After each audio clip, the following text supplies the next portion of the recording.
Hey guys, welcome back to Smokin' Meats. My name's Steve and welcome to part 2 of my drum smoker build from smokerplans.net. Now guys, this is a big project, but I will say Frank has made it extremely easy for the rank beginner, so you do not need to be intimidated here. I'm gonna walk you through it, guys, but we're gonna get through the whole project together. It's my first time and I'm really confident and I know you'll be successful as well.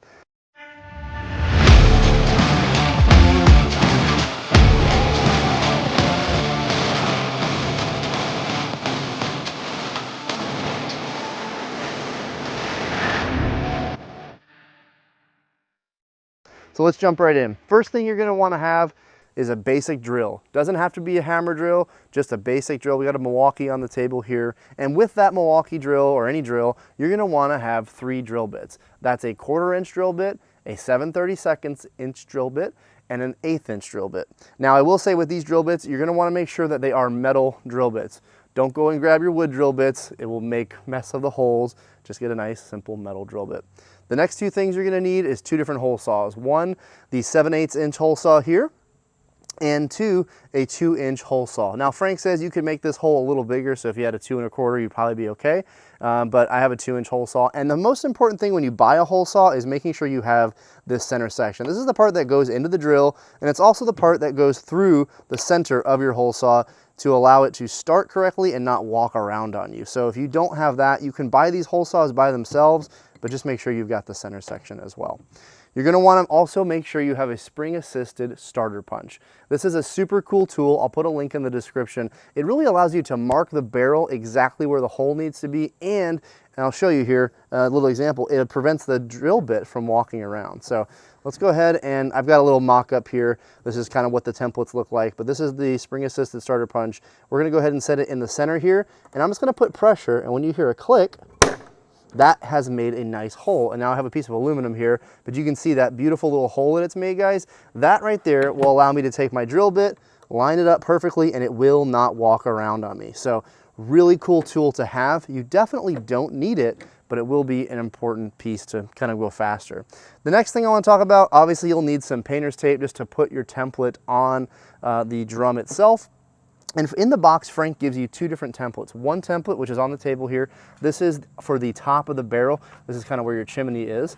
And then he gives you another template that goes all the way around the drum that allows you to mark all the holes for the vents and the handles and you name it. So those are what goes around. You're gonna tape those on, line them up, and make sure they're on there. Good, we'll walk through that. So now that we've drilled all of our holes, technically we need to prep our barrel, prep all of our parts, and prep when it comes to a painting project is absolutely paramount to success. If you do not pull the oils off the material, if you don't pull the rust off of the barrel, you will have paint that flakes, bubbles, or just otherwise doesn't stick well. So to do that, we're using a grinder with a wire wheel. And this wire wheel here will not mar or scratch the metal. If you use like a flap disc or a different type of grinding wheel, you will scratch the metal. And unless you're going for that look, I definitely don't recommend it. And the second thing I'll say is an orbital sander is gonna be key to doing the broad stroke action. And we're using 120 grit orbital discs here. And these are really nice because, again, 120 grit won't mar the metal. If you use a 60 or an 80 grit, you're gonna start putting big scratches that you're just gonna see in the paint once you finish painting it. And unless, again, if you're looking for that look, you probably don't want that on your drum.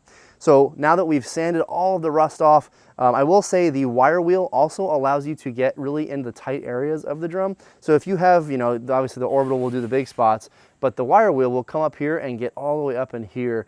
And this rust is kind of tricky. It's hidden up under this lip. And there's even spots on the top of the drum as well. So that wire wheel is going to allow you to kind of be really detailed about getting in there. So after we've sanded it all down, got it looking nice, we're going to come back and clean it up. That's going to be with either mineral spirits or a xylene type of liquid. Now this, I'm using oil-based paint, so either mineral spirits or xylene would work, but these will work. Mineral spirits is very inexpensive. Xylene, this is about a $20 bottle of xylene right here, so a lot more expensive. However, I am using an oil-based paint and I'm using an HVLP sprayer. So with a sprayer, xylene oftentimes helps the flow of paint a lot better, so you're gonna wanna check that out. Although xylene tends to slow the drying and the curing of paint down, so you'll wanna keep that in mind. So speaking of paint, I'm using an oil-based paint that is direct to metal. Now direct to metal paint means you really don't need to prime prime before you do all this. And I talked to Frank about this before I left the shop, and he said, just don't. It will end up scrunching down the paint, making it look weird. So don't prime when you use a proper direct to metal paint. All of his stuff, he uses a Rust-Oleum, like this guy right here, this Rust-Oleum rust stop. So I'm using a flat black Rust-Oleum on my vents, on the big vents on the side of the drum. And I went and picked up a tintable based, this is Krylon's rust paint, so they're a competitive product. So we're using both different brands here. And I was able to tint this to a color that I wanted exactly. So if you buy paint in other ways, sure, you can buy paint in other ways, but I went to Lowe's and picked up both of these, and that was the color I went with, kind of an orange drum with black accents. I think it'll look really cool. It'll match the Smokin' Meats brand. Or if you're into Harley, you can put a Harley logo on it and it'll be perfect. So guys, that's the paint I picked up. And then to really get an extra level of finish, you can certainly spray can this whole drum. You can spray can, rattle can, everything.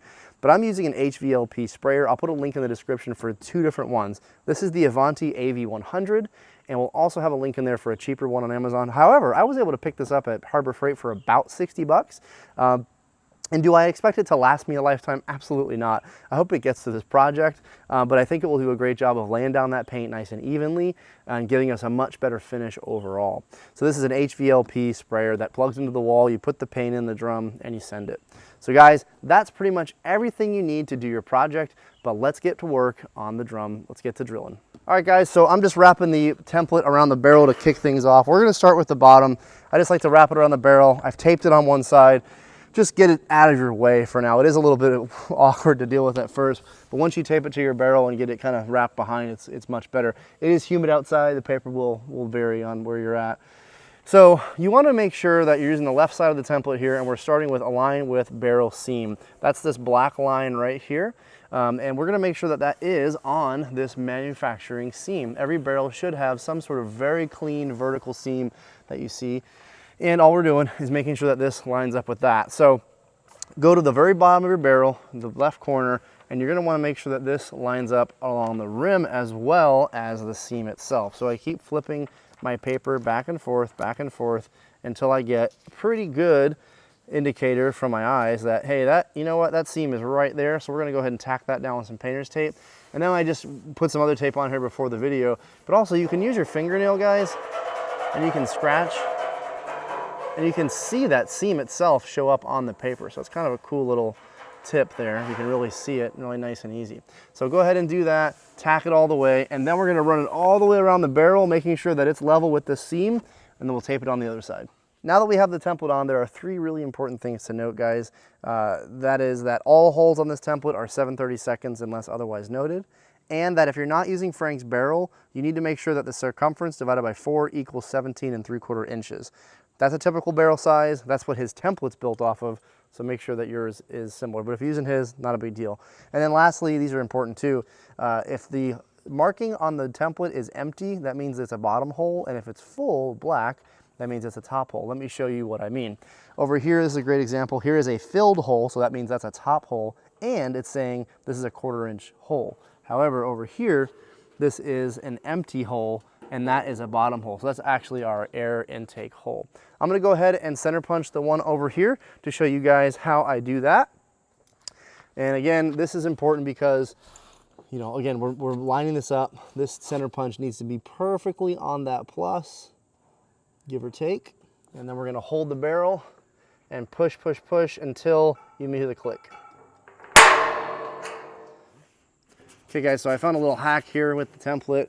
You can definitely slide it up without having to remove it, but just keep in mind, we made this mark here for the seam. I'm way off because I've been sliding around. You want to make sure that that rotation is correct, again, before you get it in final position. If you want to take it off and redo it all, that's fine too, but I'm using my finger here and I'm feeling that seam, and I'm seeing that that seam is exactly right on that mark as well. So I'm going to go ahead around the top. I'm going to make sure that everything is all lined up, and we'll go ahead and start marking. So now that the template is at the top of the barrel, we're gonna go ahead and mark all of our holes. But one thing to keep in mind, guys, mark all your holes before you drill.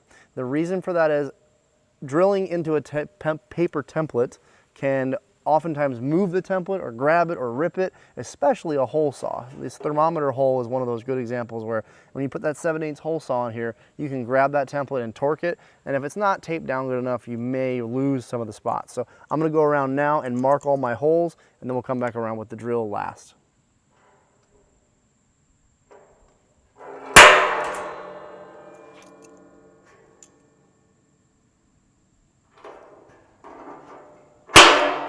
We're gonna start drilling everything at the top of the template now, and I'm gonna start off with my 1/8 inch bit, and the reason for this is while these holes require a larger hole or a larger drill bit, is the 1/8 inch bit will find those punch holes a lot better, and you'll be more successful nailing them perfectly. So without further ado, let's go ahead and knock out this first one here.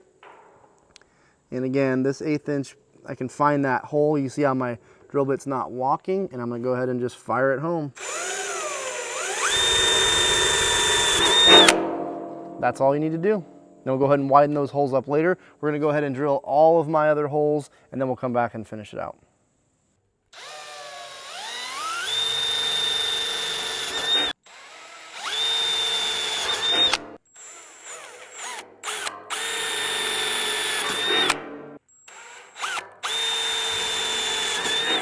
Now we've got our 1/4 inch drill bit on, and we're gonna go ahead and widen out these holes on the bottom.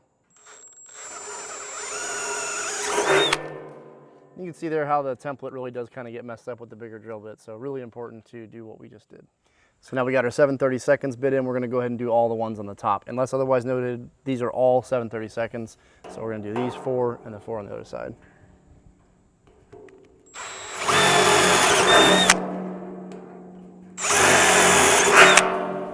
We got our 7/8 hole saw on, and this is the last hole I'm choosing to drill, just in case I do wreck the template with this hole saw, which will likely happen here. It doesn't matter anymore. We're done here. We've already punched the 2 on the bottom. We'll do those hole saws next. We'll go ahead and finish the top out.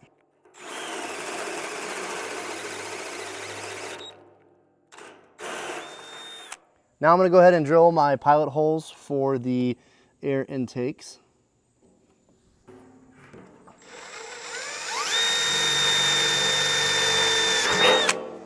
And we'll go ahead and switch to the 2-inch hole saw, and we'll finish out this. So now I've got my 2-inch hole saw on. I'm gonna go ahead and line that up and slowly start going.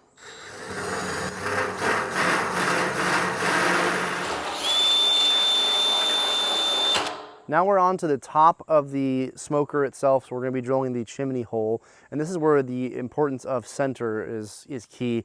To check, we're gonna check the overall diameter here. That is 23.5, as you can see there. So half of 23.5 is 11 3/4. And as you can see, 11 3/4 is right there. Now if I rotate this to this another random spot, 11 3/4 is right where I made that dot. We have our center point now. We're gonna go ahead and grab our 1/8 inch bit. Same thing as before. Make sure that's in that hole. And go ahead and drill it home.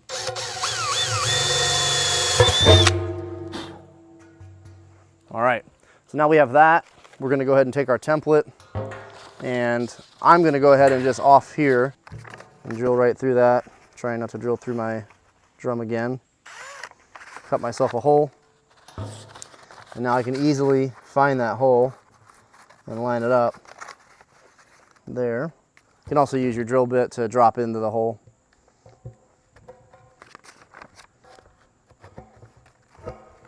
There we go. So now that we've got our template effectively centered and the drill is still sitting in there with the drill bit, we want to make sure that this line where it says align with the center line on the wraparound template, and if you look on the side of the template, it says here, align with the center line on the top template. So it's talking about this line right here. So all we're going to do now is rotate this template until these are close, and now I'm going to take my Sharpie, because I want this to be pretty perfect. This is where your hinge is gonna go. So when you open your grill, the hinge line is directly opposite the thermometer, and you can visually check that. There's a hole, 7/8 hole right here. That's our opposite, that's our thermometer. So opposite that is what we're making sure everything's right here. So now we're gonna take this A line and we're gonna visually draw it straight up. We're gonna go like that. And then we're just gonna continue this line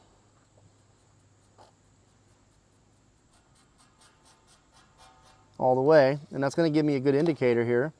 And now I just line that up, and you can see, guys, I'm just drawing on the tape here that that line is now meeting that line. I'm going to go ahead and just tape down the other side. And again, we're going to check this later when we put the hinge on. We're going to make sure it's perfect, but this gives us an indicator all the way on our top in case this rotates at any point now, since we're going to have to drill a hole in it. So I'm going to go ahead and tape this side, and we're going to drill that chimney hole. So now we've got our 2-inch hole saw back on our drill. We've got it up here. Just to clarify, it does say 2-inch hole for smokestack. And we're going to go ahead and line this guy up and start the drilling process.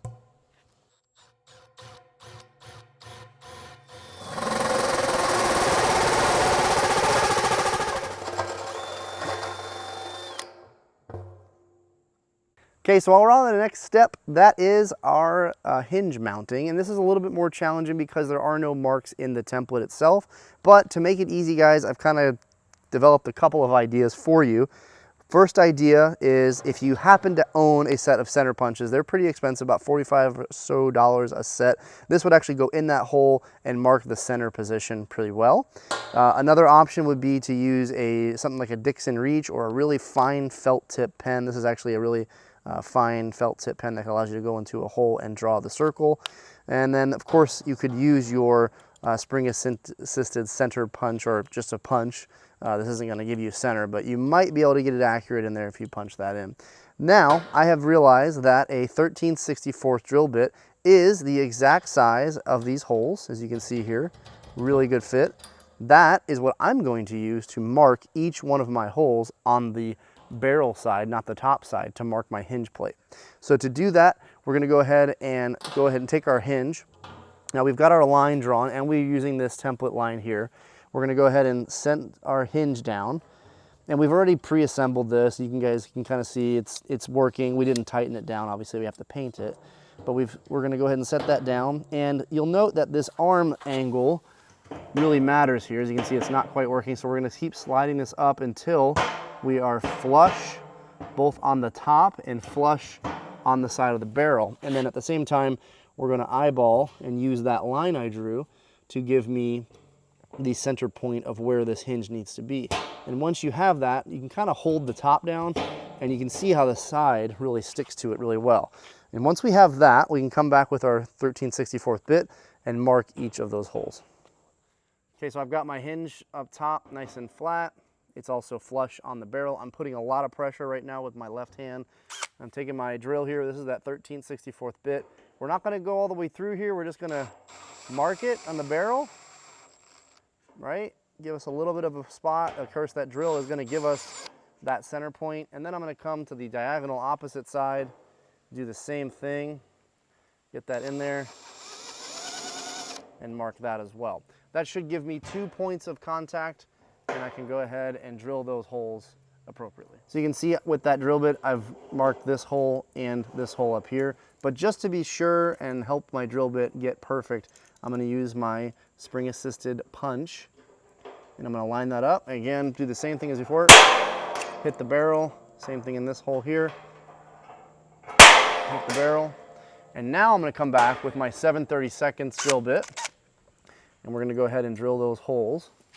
You could use the pilot here as well, but I'm pretty sure this isn't going to walk on me. No, it's perfect. Yep.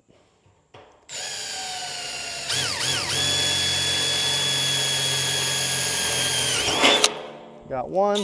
Go ahead and do the other. Just be sure you're in that punch hole. Put pressure on it. All right. So now we've got our 2 holes drilled. I'm going to grab the hardware from the kit, and these are the smaller, these are kind of a Phillips head, button head screw. You can see these 2 here. And we're going to go ahead and grab these guys. I'm going to move all my tools out of the way. It wouldn't hurt to grab 2 nuts while you're in here. And we're going to clear off all my stuff. We're going to go ahead and set that hinge in that same 2 spots. So the top right corner and bottom left corner. We're going to go ahead and put one in and put the other in. And we can go ahead and remove this top. And now you can see that both of my screws are showing up inside. I'm going to go ahead and just hand tighten these on for now. This is really just helping the hinge stay connected as I drill the remaining holes.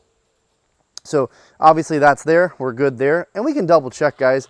Again, we can put this top back on and we can make sure that our hinge is coming down and working well. And that's nice and flush. I like that. That looks really good. So I'm gonna go ahead and do that. Now, Frank made this easy because he did drill, or tells you to use the 7/32, which gives you a little wiggle room, as you can kind of see here. So you got quite a bit of play if you need to adjust it up or down, and you'll have a nice gap there.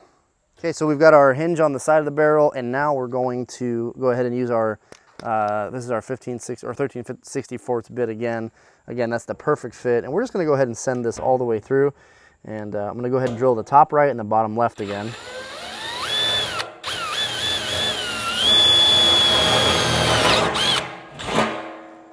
And again, you can just check it, blow some of that out of there. We can go ahead and drop our bolts in. One screw in there just to keep it in the alignment that we want. And again, this bottom left one here, same deal.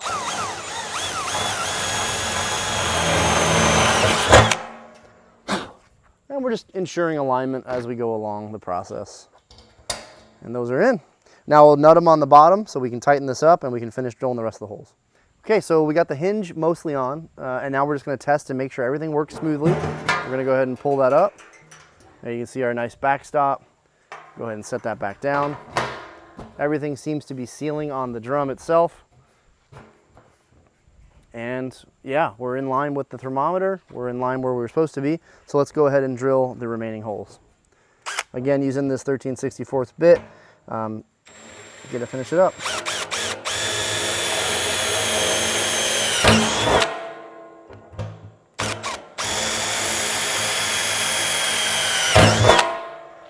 And we'll come down to the side. And I'm just gonna put a little up pressure just to give myself a little gap under here where the hinge is touching the top of the barrel. Just using my thumb to push up pressure there. And you just need to keep in mind your drill bit may not be long enough, so I'm actually gonna just run my drill bit out a little further, just so I have a little more length.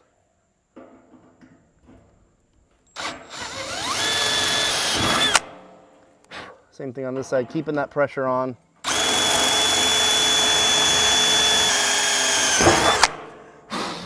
All right, go ahead and get our hardware. We can just finish up the final assembly if we need to. Again, this is all coming off for paint, but we're gonna go ahead and just put those in.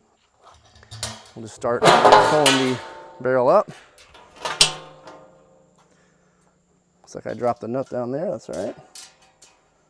All right, guys, so we're doing the handle here. This is pretty straightforward. If you draw a straight line visually or invisibly from this hinge to this side, the template actually has a line in there. All I did was mark a center line on the drum, and then I measured the center of this bracket. This is 6 1/4. I measured here to 3 1/8. Line that up visually. Again, it's not rocket science here. And then we just go ahead and punch all 4 of our holes and we bolt it together. So this stuff is really super simple. The next thing with it, although is probably more important, is putting this piece on. There's a piece of our end here, and that will just go through the front here, like that. And then you'll use these 2 caps that look just like this that are in the box, and those will actually cap off the bar and keep it in place. Now, I'm not going to do this because I'm gonna paint this bracket, and I don't wanna have to destroy these because they do have tabs in here that will bite into the metal, so we'll do that later. But ultimately, that's how that will work. Up next, guys, is the chimney assembly here. Now, because it does have a flange up top, you won't be able to drill from up here, so you do need to mark all your holes. I have gone ahead and deburred a lot of this, so just took a bit of sanding paper and deburred all of that. Make it nice so you don't cut yourself. You just want it to look nice, and we can finish the bottom later. And of course, it's looking down through the top. We want to line that hole up as perfect as we can, noting that the hole for the spin plate is towards the handle and not towards the hinge. We're going to go ahead and line this up as best as we can, and then we're going to go ahead and use just a Sharpie or a marker and dot all of our holes, and we'll drill those next.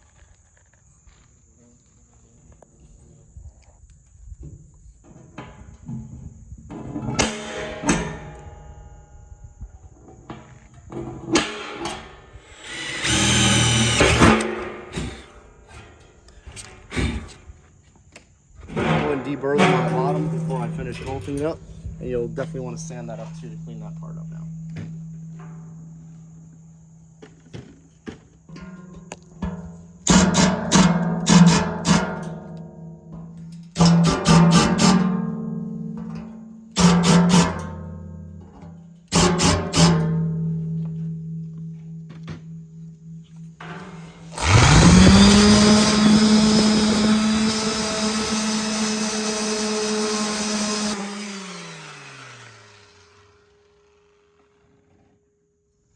The last step with the chimney is just to put your flapper plate on. That would just be the same exact screws you use. We're gonna not tighten this up at all because we're gonna need to paint this, but that's how that would assemble, and we'll do that in the final assembly process. Last step to do our final check fits here is going to be putting on our handles just to make sure everything works. All we're doing, guys, is a check fit. So again, just quickly, the tabs for the handle go up on both positions. And again, same thing on this side. Just making sure everything goes through nicely. You can go ahead and line up your other bolt just to check and make sure you don't have to widen any holes or fix anything that you may have messed up. But the template should hold everything together. And these will go to paint now and prep.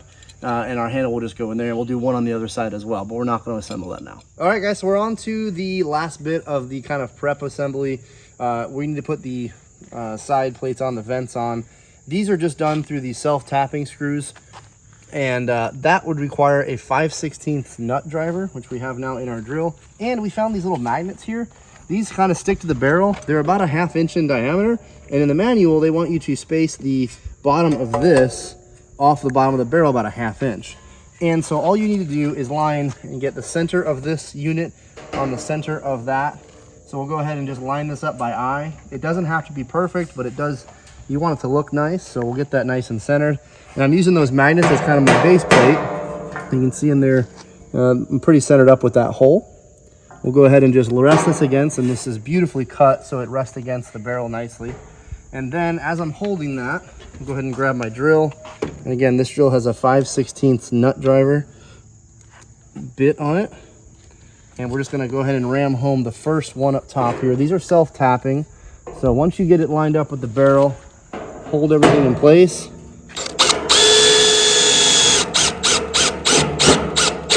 And that's going to do that. Go ahead and do the other side. We're going to skip down a few holes. Grab a couple more here.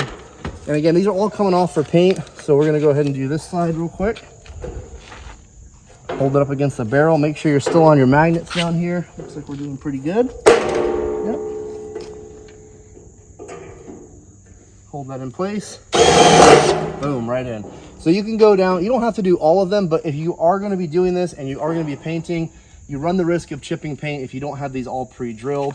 I would recommend skipping a couple and just going down the line. And do that around all the edges. And we'll do that on both sides, and we'll be done with the final prep. So now we're on the step where we are assembling the charcoal basket assembly, and we need to finish up these last remaining parts, both the charcoal basket and the heat shield. So in the manual, it states that all hardware is 3 and 4, which is this big bag of Phillips head screws with button heads and the locking nuts. We're just going to use those. I'm going to set the manual aside because I won't need it for this step. This is pretty easy. If you've ever built any sort of erector set, this will be straightforward. So this is actually the bottom of the bucket. So we're going to flip both of these over. And what we're going to do now is slide, this is our bottom plate here. You notice it has holes all on it. I'm going to go ahead and slide that into, keeping an eye on where the screw holes are and making sure it lines up correctly. It looks like I've got that close, but not yet. Flip this around. This orientation is pretty important. Yeah, so you're going to have a hole there, a hole on my side, and a hole on this side here. So then this part slides in, and I'm going on the inside of the other sheet here. And there we go. So everything is lining up. I got holes lining up everywhere. Looks pretty to me. And this is how it's supposed to go. So another thing you need to keep in mind is that you do have to worry about your handle, which will go as well into this top section here, and that will fold down out of the way. So before you mount your top bolts, make sure that your handle goes on as well. So I'm just going to get to it.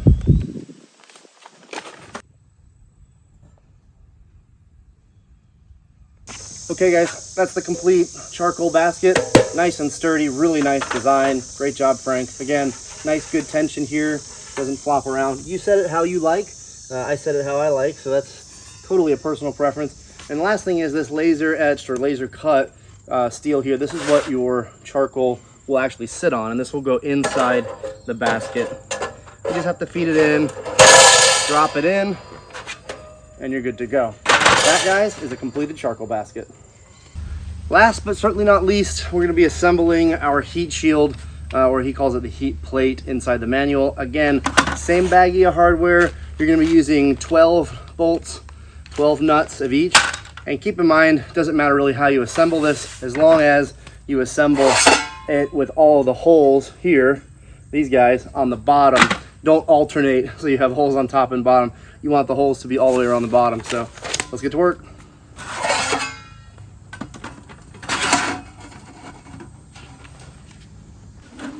All right, guys, that's the completed heat shield. This thing is an absolute tank, as you can see. It's got some weight to it, but that's certainly going to keep the heat off the outside of your barrel, protecting your paint, and also helping to use the baffle system that Frank designed. So we'll talk about that when it's actually in use, but that baffle system that he mentioned in the beginning of the video series is key to why this drum is so spectacular at maintaining charcoal and wood for so long without having you have to touch any of the temperatures.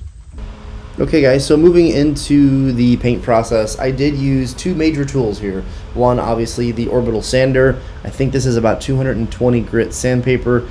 You can go down a little further if you want it to go faster, but if you go too low in sandpaper grit, you end up maybe scratching the surface of the metal more than you are actually cleaning and prepping it. So as you can see here, did a really nice job with the orbital on these side vents. And then the other tool that I recommend is the wire wheel. The wire wheel really gives you the ability to go fast, but you do need to be careful. Wear gloves, wear safety glasses, and be super careful. You can hurt yourself with a wire wheel really quickly. But it did go fast. It was able to clean up all these small parts, get into all the crevices, and I found it to be kind of my time saver, quite frankly. So your mileage may vary, of course, but you want to make sure you do that. So on certain parts with the big flat areas, I did end up using the orbital. This handle really kind of went quickly with the orbital, as you can see here. So, you know, on the big parts, I did end up using, you can see that rust just flying off the top of this drum here with that wire wheel. It really made the job go a lot faster. I probably ended up saving a lot of time with this and also a lot of money in orbital disc pads. But as you can see, I switch back and forth between the two, but you can see the differences between, you know, the slowness of the orbital. It does a clean job, it polishes it up, but you're changing pads a lot more. So up to you. I do recommend having both because they both serve their purpose. Although you can see here the wire wheel, I was able to get up in that crevice there where that rolled top is, and ultimately I did the entire barrel, so I was pretty excited about that. So the last step before you paint your drum, you're going to get a sponge and some mineral spirits. You could use xylene here as well, and you're just going to go and basically sponge bath the entire drum. You want to get all of the fingerprints or oils that happen to be on this drum, as well as any dirt. Then the last thing you do is grab a painter's cloth. This is a tack cloth. You're going to use this all around the drum. I should have been wearing gloves here, but you're just going to go around and get all the dust off. Okay guys, I got my gun all fired up. I got paint in here. We used the viscometer that came with the Avanti to make sure that the paint was thin enough. We used the xylene to thin the paint. It's all ready to go. I'm ready to start painting. Here we go. Alright guys, so yeah, this was my first time operating an HVLP gun, and I don't think I had everything set right, and I can clearly see that the paint was going on really light here, but it was my first time, and it seemed to be working pretty well. First coat was pretty light, you know, and then I took it home, let it sit for a while, and then I shot it again in my backyard. This is a really cool little paint booth that I was able to pick up on Amazon. If you're interested, I'll put a link in the description for this, and that just kind of helps not piss the neighbors off. But second coat was laying down super nice. Didn't have a respirator on here, which was stupid in hindsight, but I was outside, so I didn't think I would need it. But I ended up getting paint pretty much on every surface of my body, my shoes, my shirt, so just keep that in mind. So guys, I'm going to be wrapping the video up here, and then there will be a part 2. This is getting quite long already, but just know that something catastrophic happened after this to this drum. Didn't damage it, but it caused me a lot of work. So you're going to have to stick around and stay tuned to find out what happens next. I'll post that video in about a week. Thanks for tuning in, guys. We'll catch you on the next one.